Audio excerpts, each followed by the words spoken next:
Mbote na bino nyonso tongo etani butu elamu bambote na bino ezanga mama Henriette Kilumbu Shembo o asalaka émission ya Henriette Kilumbu Shembo TV Ezu please tokoti na suite ya bana biso to préparer bana biso pona ba période mwana koli abimi oyo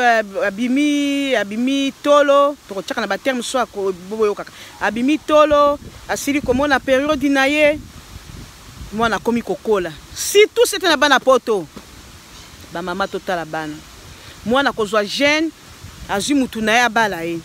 mwana okende libala kuna lelo libala ekufi ba mama totangisaka bana nazo remarquer na poto mingi bolingi kosala ba kitchen party.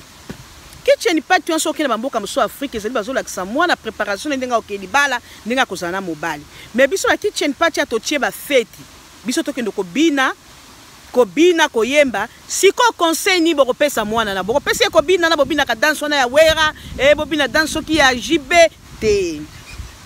bosalelaka soki mwana akomi azui fiancé akomokeli bala benga ba mama o bazana mboka na yo po bakoko bazate baya kolakisa mwana nini basalaka na mwana basaka na bwala kise qu'est-ce que la vie, qu'est-ce que libala ni basaka na mobali ni ngeni akobati na mobali na ye ndenga akoki komicha soin na nzoto na ye moko o mama mso ke libala kusa azana libala mais depuis tonga sokolaka te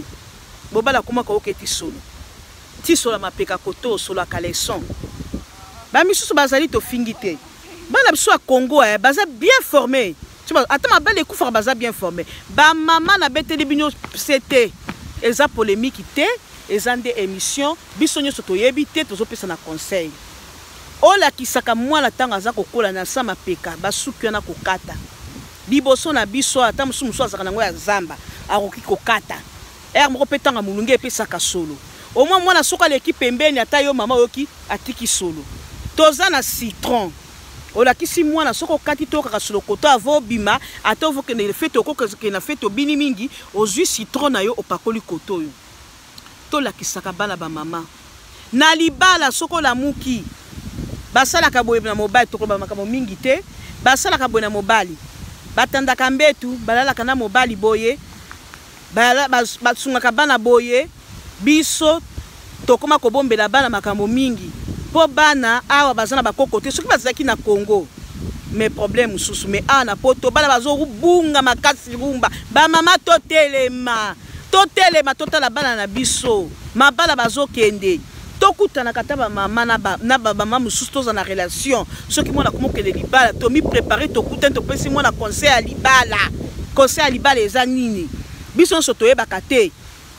yoko tika ka soko tali émission ya muto moni mwa muto abali ye ona pesa ba conseil ya sala kango papa yo za na défaut nga na défaut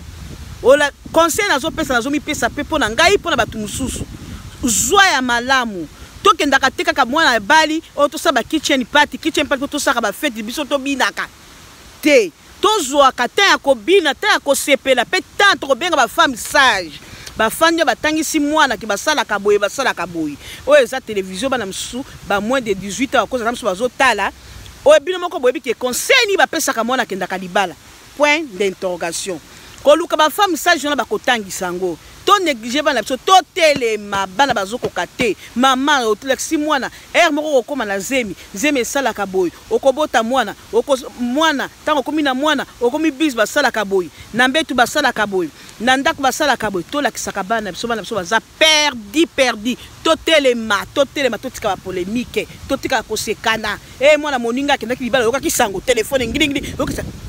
mama olio se ko benga na téléphone benga mwana moninga conseiller soko saka tenter ya conseil po eza mama mususu mutu ekenda na poto awa bayebi te ata soka tini mwana libala ki na kopesa mwana nga conseil to na benga ta camarade na nga yaka pesela nga mwana o conseil ponga na za mama na ye na okokate ekolanda mama to préparer bana na mariage mama to préparer ba période abano eza tout na débit ezanga mama Henriette Kilumbu Shembo o asalaka émission ya Ezu soko koti bomi abonné na YouTube wana likolo Henriette Kilumbu Shembo TV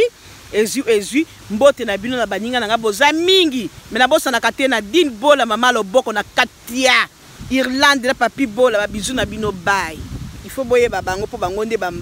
ya ngai